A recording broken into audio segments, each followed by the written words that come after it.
buenas noches. Esto es Mexicana en tu casa, las netas con Jimena, ya lo saben, comercial, absolutamente toda la información más importante, más relevante, se encuentra publicada en sobrecargoinforma.blogspot.net. Vamos a entrar rapidísimo de lleno a la materia. ¿Y qué pasó con el caso Mexicana? Pues prácticamente de manera oficial, nada.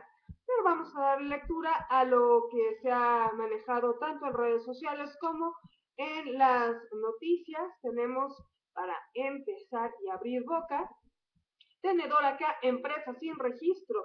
Ante el registro público de la propiedad, la supuesta dueña de las acciones de Mexicana no existe. Bueno, esto creo que ya lo habíamos mencionado, que tenedor acá es un invento de Grupo Advent. Grupo Advent es quien en realidad se supone tiene las acciones de Mexicana, pero pues bueno, continuando con la información, hay una huelga de Iberia. Es interesante ver el caso de los trabajadores de Iberia para hacer un comparativo con el caso de los trabajadores en Mexicana de Aviación. David Páramo pone evidencias. ¿Qué esperan? Prácticamente no hay día en que se den datos contundentes sobre el crecimiento de la aviación en datos como destinos, pares de ciudades atendidas, pasajeros transportados y el crecimiento de las líneas aéreas. El fin de semana Aeroméxico, presidida por Eduardo Tricio, mantiene el crecimiento constante en el número de pasajeros transportados.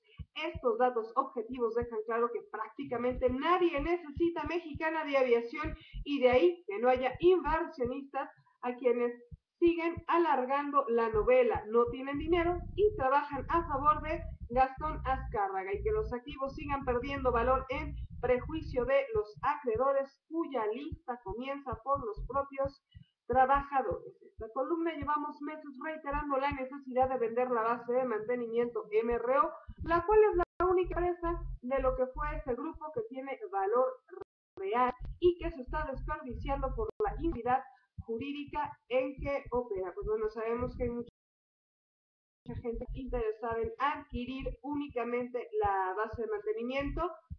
Continuando con las notas, abren números de Mexicana de Aviación. Medatlántica México ya realizó una revisión financiera y jurídica de la compañía. Dice, pese a que no se conocen públicamente los nombres de los inversionistas ni los documentos que habrían presentado a la juez del concurso mercantil de Mexicana de Aviación, Edith Alarcón, Medatlántica México ya realizó una revisión financiera y jurídica de la compañía, reconoció Rubén Santillán, apoderado de dicha sociedad.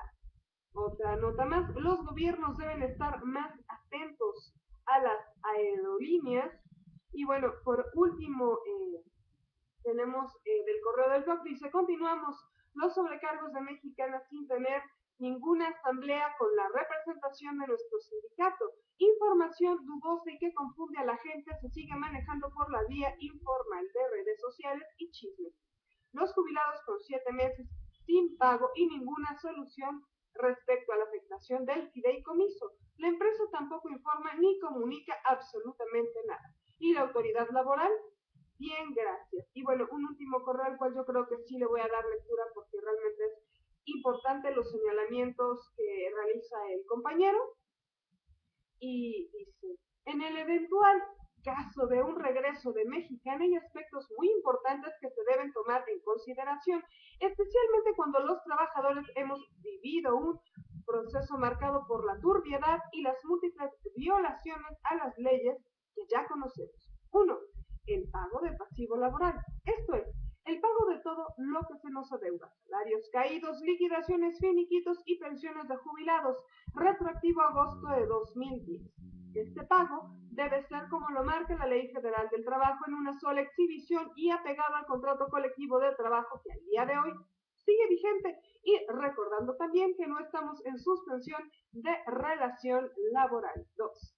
La compensación por impacto económico del trabajador. Esto es algo que se ha pasado por alto y es sumamente delicado, ya que el impacto económico lo podemos definir como el conjunto de circunstancias que, derivadas del adeudo del pasivo laboral, han afectado nuestra situación económica. De manera específica, estamos hablando de que a consecuencia de haber dejado de recibir nuestros ingresos desde hace 30 meses, los trabajadores de Mexicana hemos experimentado situaciones como la pérdida de nuestros ahorros, la pérdida de nuestras hipotecas, la pérdida de nuestras casas, la pérdida de nuestros autos, la pérdida de las escuelas de nuestros hijos, la pérdida de créditos con sus respectivas consecuencias, así como la pérdida de servicios médicos y de salud. 3. Daño moral y económico del trabajador. Esto es muy delicado, ya que derivado al punto anterior, cuando el trabajador ya fue despojado de su fuente de ingresos y ha tenido todas las pérdidas anteriormente enunciadas y ante la imposibilidad de obtener un empleo que cubra sus necesidades debido a su edad o a su estado de salud, entonces viene el endeudamiento del trabajador y por consiguiente el detrimento de su estabilidad física y emocional, que aquí se deriva en las siguientes situaciones: pérdida de salud, daño emocional y anímico del trabajador, desarrollo de enfermedades, alguna de ellas graves, pérdida de autoestima, muerte del trabajador e incluso casos de suicidio del trabajador o de algún miembro de su familia. En el aspecto económico, ante la pérdida de sus recursos ya mencionados y al encontrarse sin ingresos, el trabajador se endeuda con los bancos, con las instituciones de crédito, con prestamistas, con familiares y amigos. Como consecuencia vienen situaciones como embargo de bienes, ser boletinado en el buró de crédito, problemas judiciales derivados de la insolvencia financiera del trabajador. Nadie ha considerado estos aspectos tan delicados, ya que el costo del gran fraude cometido con Mexicana de Aviación ha sido absorbido de manera injusta por sus trabajadores. La pregunta que aquí resalta es: ¿quién tiene la responsabilidad de responder por estas situaciones que han mermado la vida de sus trabajadores y de sus familias?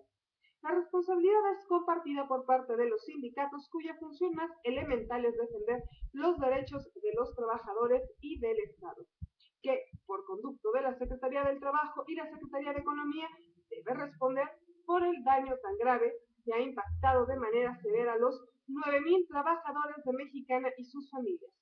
¿Qué se debe hacer y a quién debe asumir tal responsabilidad? Definitivamente el gobierno en primera instancia, que ha sido y sigue siendo uno de los principales responsables de que Mexicana siga sin volar. Los sindicatos deben exigir al Estado que asuma su compromiso social con los trabajadores y que se niegue a aplicar, ya que se niega el Estado a aplicar la ley, debe requisar a la aerolínea. Y bueno, es básicamente lo que comunica este correo que nos mandan, pueden leerlo completito. Ahora, hablando del tema de los sindicatos, me llama muchísimo la atención que la actual administración, la actual gestión, culpe y se la viva culpando a la administración pasada, perdón, pero lo voy a decir así de simple. Cuando estalla el conflicto en Mexicana de Aviación, quienes estuvimos en aquel momento al frente, solamente estuvimos alrededor de un año. Si algo se hizo mal, si algo no estuvo correcto, pues esta nueva administración ha tenido ya casi 2 años, pues para enmendarnos la plana a los tarados, imbéciles, que estábamos antes que ellos, y que obviamente no sabíamos lo que hacíamos, o éramos unos vendidos, unos desgraciados, malditos hijos de ya sabemos qué. Han tenido 2 años, mis queridos compañeros, para arreglar el desaguisado. Y no han podido, porque no han hecho absolutamente nada, porque en realidad no les interesa Mexicana de Aviación y lo único que hacen es escudarse bajo ese estúpido pretexto. Es que es culpa de la representación pasada. Ay, por favor, ténganlo. Arrestos de reconocer que no saben hacer su chamba.